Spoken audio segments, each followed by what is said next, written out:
یہ خود کہہ رہا ہے سراپا حسن کا،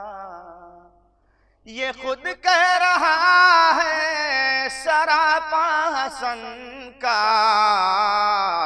پیمبر کا جلوہ ہے جلوہ حسن کا، سبحان پیمبر کا اللہ، جلوہ ہے جلوہ حسن کا، جلے لاکھ یہ جلنے والا حسن کا، واہ، جلے لاکھ یہ جلنے والا حسن کا، نہ چھوڑوں گا میں نام لینا حسن کا، سبحان اللہ، ماشاءاللہ، واہ نہ واہ، چھوڑوں گا میں نام لینا حسن کا، ملیں گی مجھے فاطمہ کی دعائیں، ملیں گی مجھے فاطمہ کی دعائیں، جو میں پڑھ رہا ہوں قصیدہ حسن واہ کا، واہ، جو میں ماشاءاللہ، پڑھ رہا ہوں قصیدہ حسن کا، یہ معصومہ کے گھر کے پہلی خوشی ہے، یہ معصومہ کے گھر کی پہلی خوشی ہے، یہ معصومہ کے گھر کی پہلی خوشی ہے شادہ کیے سب کو آنا حسن کا، ہے شادہ کیے سب کو آنا حسن کا، وہ تھا حاکم شام پر مثل شمشیر، وہ تھا حاکم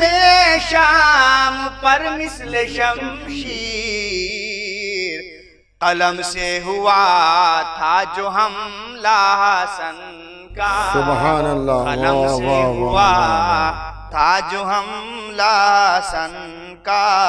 یہ ماہ مبارک میں دنیا میں آئے، یہ ماہ مبارک میں دنیا میں آئے، مبارک ہو دنیا کو آنا حسن کا، سبحان اللہ، مبارک ماشاءاللہ، ہو دنیا کو آنا حسن کا، شعر بطور خاص ملاحظہ ارشاد فرمائے، عالی، خدا نے جو تطہیر کی بھیجی آیت، بہت اچھا ہے، سبحان اللہ، خدا نے جو تطہیر کی بھیجی آیت، تھا زیر کسا کل گھرانہ حسن کا، سبحان اللہ، تھا واہ زیر واہ واہ، کسا کل گھرانہ حسن کا، ندیم اس سے بڑھ کے شرف کیا ہو میرا، ندیم اس سے بڑھ کے شرف کیا ہوں میرا، کہ ہوں چاہنے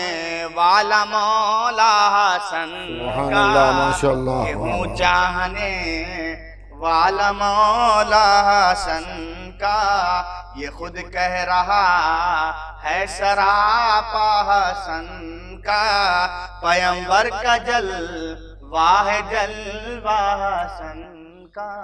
سبحان اللہ، سبحان اللہ، جزاک اللہ۔ ناظرین، آپ سماعت فرما رہے تھے کہ خوبصورت انداز میں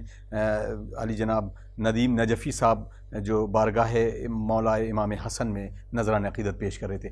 آئیے پھر ایک بار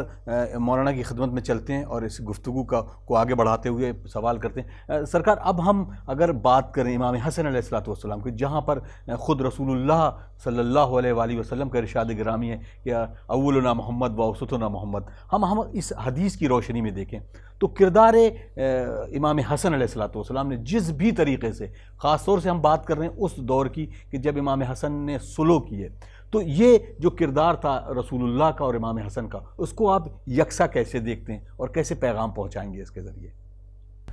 دیکھیے اطہر صاحب، حضور ختمی مرتبہ محمد مصطفیٰ صلی اللہ علیہ وآلہ وسلم کے دو نواسے ہیں، جی، ایک امام حسن مجتبیٰ علیہ السلام اور ایک امام حسین شہید کربلا علیہ السلام۔ دونوں نواسوں میں حضور کی سیرت، حضور کا کردار، حضور کا علم، حضور کی صورت، حضور کا انداز عطا سب کچھ ملتا ہے۔ اگر آپ حضور ختم مرتبت کی 23 سالہ تبلیغی زندگی کو دیکھیں گے تو اس 23 سالہ تبلیغی زندگی میں بھی 2 حصوں میں نبی کریم کی زندگی بٹی ہوئی ہے۔ ایک حصہ صلح پسند زندگی ہے جہاں کے اوپر امام حضور ختم مرتبت نے صلح کی، اور ایک حصہ وہ ہے کہ جہاں پر حضور ختم مرتبت نے جنگ کی۔ آپ تاریخ اسلام میں سنہرے حروف سے وہ صلح لکھی ہوئی ہے، صلح حدیبیہ، اور اسے پورا عالم اسلام بخوبی جانتا ہے کہ پیغمبر اسلام نے کافروں سے صلح کی تھی، صلح حدیبیہ۔ تو اب جب حضور ختم مرتبت کے یہ دونوں نواسے امام حسن مجتبی اور امام حسین شہید کربلا علیہ السلام رسول کے نواسے بھی ہیں اور رسول کی سیرت کا نمونہ عمل بھی ہیں، تو بڑے نواسے نے شروع کی زندگی کو نمونہ عمل کے طور پہ پیش کیا، چھوٹے نواسے نے رسول کی آخری زندگی کو نمونہ عمل بنا کے پیش کیا۔ تو نبی کریم کی تبلیغی ابتدائی زندگی صلح حدیبیہ والی وہ امام حسن کی زندگی میں آپ کو مل جائے گی۔ اب میں ایک جملہ اپنی ذمہ داری سے عرض کر رہا ہوں، نہ کوئی چینل اس کا ذمہ دار ہے، نہ یہاں پر جو لوگ ہمارے ساتھ شریک ہیں وہ ذمہ دار ہیں۔ نبی کریم نے جو صلح کی ہے وہ مسلمانوں سے نہیں ہوئی ہے، کافروں سے ہوئی ہے۔ تو نبی کریم کی صلح کافر سے ہوئی ہے، تو آپ یہ سمجھ لیجئے کہ امام حسن کی صلح بھی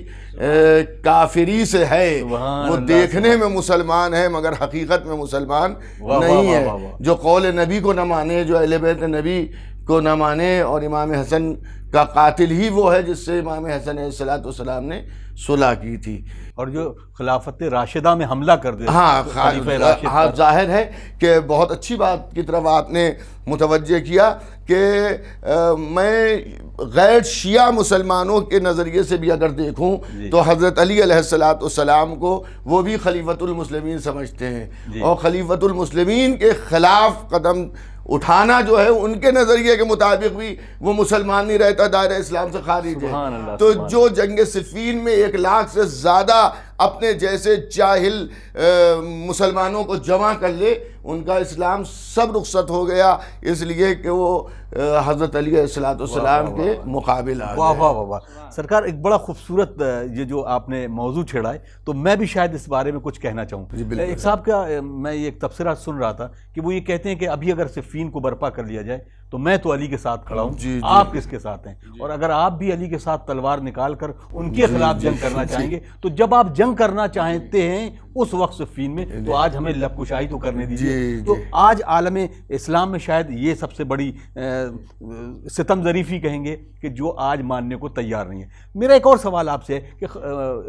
سبط اکبر کے اوپر استغفر اللہ بہت سارے الزامات لوگ نے اپنی کتابوں کے ذریعے دیے ہیں کہ آپ بہت زیادہ عقد فرماتے تھے، اس کے بارے میں ضرور بتائیں تاکہ لوگوں کو پتہ چلے کہ کردار حسن اصل میں کردار محمدی ہے۔ دیکھیے، یہ ایک طبقہ جو حضور ختم مرتبت کے ہاتھوں پر اسلام تو لے آیا تھا لیکن حقیقت میں وہ مسلمان نہیں ہوا تھا، اور اس کا راز اس وقت فاش ہوا کہ جب حضور ختم مرتبت کی آنکھ بند ہونے کے دن قریب تھے اور رسول کی آنکھ بند ہونے کے بعد، اور وہ اس طرح سے ظاہر ہوا کہ جن اہل بیت کی محبت کے لیے برابر نبی کریم نے ارشاد فرمایا تھا انہی سے ان لوگوں نے نفرت کی۔ میں اکثر ایک بات اطہر صاحب کہتا ہوں کہ جتنا مسلمانوں نے عداوت کی ہے جتنی آل محمد سے، اگر قرآن یا حدیث میں آل محمد سے عداوت کا حکم ہوتا تب بھی وہ اس سے زیادہ عداوت نہیں کر پاتے، جبکہ قرآن بھی محبت اہل بیت کا حکم دے رہا ہے، حدیث رسول بھی محبت اہل بیت کا حکم دے رہی ہے، اور عمل رسول بھی محبت اہل بیت کا حکم دے رہی ہے۔ تو کچھ یہ تھے جو تلوار لے کے سامنے آ گئے اور ظاہر بظاہر انہوں نے حق کو غصب کیا۔ ایک گروہ ایسا تھا کہ جس نے عداوت اس طرح سے نکالی کہ اس نے کھلم کھلا تو عداوت نہیں کی، لیکن اس نے کچھ اس طرح کی جھوٹی باتیں جو ہیں وہ تاریخ میں آمیزش کر دی، جس میں امام حسن علیہ السلام کے متعلق کچھ لوگوں کا نظریہ یہ ہے امام حسن علیہ السلام نے عقد بہت کیے، عقد بہت کیے، اور اس کی تعداد آپ کو معلوم ہے کہاں تک پہنچا دی؟ بعض نے 300 کے اوپر تک لکھ دیا کہ 300 سے زیادہ عقد کیے، نعوذ باللہ نقل کفر نہ باشد، ہمارا عقیدہ ایسا نہیں ہے۔ بہرحال وہ کہتے ہیں 300 زیادہ عقد امام حسن نے کیے۔ جب ان سے پوچھا کہ اتنے عقد کرنے کی ضرورت کیا تھی، تو ان کا جواب آپ کو معلوم ہے کیا ہے؟ ان کا جواب یہ آتا ہے کیونکہ لوگ رسول سے رشتہ جوڑنا چاہتے تھے، اس لیے امام حسن علیہ السلام کے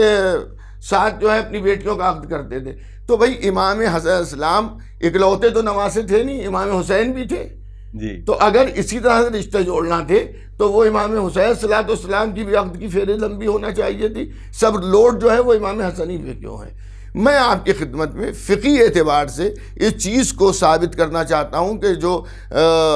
روایات غلط سلط رائج ہیں اس کو عقل کی کسوٹی پر اور جو کچھ آپ کو دین نے دیا ہے اس کی روشنی میں سمجھنے کی ضرورت ہے، سمجھنا چاہیے۔ دیکھیں مرد کو یہ حق حاصل ہے کہ وہ ایک وقت میں 4 عورتوں کو بحیثیت زوجہ اپنے ساتھ رکھ سکتا، ہاں دائمی عقد کر کے رکھ سکتا ہے، یہ آپ سبھی حضرات جو سننے والے ہیں وہ بھی جانتے ہیں۔ لیکن اگر وہ 4 سے زیادہ کرنا چاہے تو اب ایسا نہیں ہے کہ وہ عقد نہیں کر سکتا ہے، جی کر سکتا ہے، مگر ان 4 میں سے کسی ایک کو طلاق دے گا۔ جب اس کا عدہ طلاق ختم ہو جائے گا تب پھر وہ 5ویں عورت سے عقد نکاح کرے گا۔ میں مثال دے دوں کہ ایک مرد ہے جو 4 عقد کرنا چاہتا ہے، اس نے ابھی مثلاً 1 بجے اس نے ایک عقد کیا، ایک 1:10 پہ کیا، ایک جو ہے وہ 1:20 پہ کیا، ایک جو ہے وہ 1:30 پہ کیا، 4 عقد اس کے ہو گئے۔ لیکن اب اگر 5واں عقد اسے کرنا ہے تو ان 4 میں سے کسی ایک کو طلاق دے، اس کے بعد عدہ طلاق تقریباً 3 مہینے جو ہے اس کا فاصلہ، پھر 3 مہینے کے بعد وہ 5واں عقد کرے گا۔ اب 5ویں کے بعد اسے یہ ہوا کہ میں 6ٹھا عقد بھی کروں، تو پھر ان 4 میں سے اب اس کے بعد 4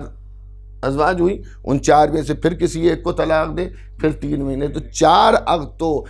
ایک ساتھ جلدی ہو سکتے ہیں، لیکن اس کے بعد جو ہے ہر عقد کے لیے 3 مہینے کی یا اس سے زائد کی جو ہے مدت ہونی چاہیے، یا وہ سب کی سب فوت ہو جائے یا اللہ کو پیاری ہو جائے، وہ ایک الگ معاملہ ہے۔ بالکل وقت اجازت نہیں دے رہا، تو عقل کا میں ایک بات عرض کر دوں کہ عقل اس چیز کو قبول ہی نہیں کر رہی ہے، نہ فقہ قبول کر رہی ہے۔ یہ امام حسن مجتبی علیہ السلام پر الزام ہے کہ ان کی بہت زیادہ ازواج تھی، ایسا نہیں ہے۔ جس طرح سے اس زمانے میں معصومین کی ازواج ہوا کرتی تھی، حضور ختمی مرتبہ اور ائمہ معصومین دیگر ائمہ معصومین کی اسی طرح سے تھی، یہ الزام ہے امام حسن علیہ السلام پر۔ جزاک اللہ۔ ناظرین آپ دیکھ رہے ہیں پروگرام سخن، اور ہم محو گفتگو تھے اپنے آقا اور مولا حضرت امام حسن علیہ السلام کی یوم ولادت کے موقع پر۔ یقیناً وقت ہمیں بالکل اجازت نہیں دے رہا کہ ہم آگے اس گفتگو کو جاری رکھیں، لیکن واقعی یہ خوبصورت اور نورانی گفتگو، ہم اپنے دونوں مہمانوں کا بہت بہت شکریہ ادا کرتے ہیں کہ انہوں نے وقت نکالا اور اس خوبصورت گفتگو میں آئے اور اپنے پیغامات سے ہم نے مستفید بھی کیا۔ ناظرین ہمیں اجازت دیجیے، انشاءاللہ اگلے پروگرام میں پھر ہم حاضر ہوں گے کسی اور عالم دین کو لے کر، الگ موضوع کو لے کر۔ ہمیں دعاؤں میں ضرور یاد رکھیے۔ والسلام علیکم ورحمۃ اللہ وبرکاتہ۔